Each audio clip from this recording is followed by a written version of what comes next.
Ben, pois eu vou ler un poema dedicado á figura das avoas, da avoa, que escribín para a miña avoa, especialmente, que escribín hai bastantes anos. Dedicado á figura transversal da avoa, que é unha figura de transversalidade, que representou para min o fogar, o calor do fogar. É a que fai o caldo, cose, calceta ou ara. A que tece conexións entre as diferentes xeracións, reivindicando e encumbrando a propia xenealoxía. A que foi de algún xeito, mesmo sen sabelo, foi contra as normas impostas, contra a imposición e contra as regras do canon.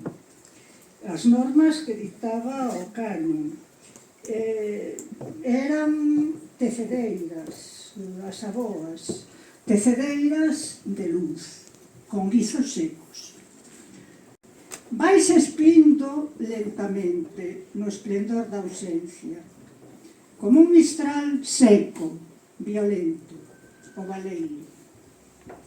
Ábrego que derruba todo, os folgos, nós, refrescando a paisaxe soleada nuns reizos que se esvaen na atmosfera das verbas.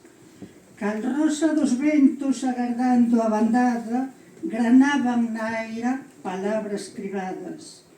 Volvéronse brañas, cómaros, irgos, sacudindo silencios libertarios nos pregues da saia, nos doneires, nos vagalumes da infancia.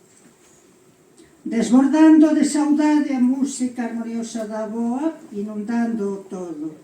Sin gradura de olladas que me leva dende aquelas verbas en un vela nun deserto abismal de balbordos, ata aquel colo de carne de marmelo madurado coas brasas do sulpor, aleitándome como un lago profundo, calado. Exhala ronseis de pan amasado coas mans de quen soubo dar de mamar. Toquei cada segundo un pulso, ata a extenuación de quen o perde todo. Un latido afastado, como un solsticio, un río que desemboca, un cauce disipado naquele leito de pedras branco e interminable. Unha inmensidade de algo, un todo sen forma. Naquela ollada plena e tranquila coroamos a vida. Aquela mirada como un santuario de paz e consolo. Un mar sen horizonte. Aquela mirada gardoume ao seu lado.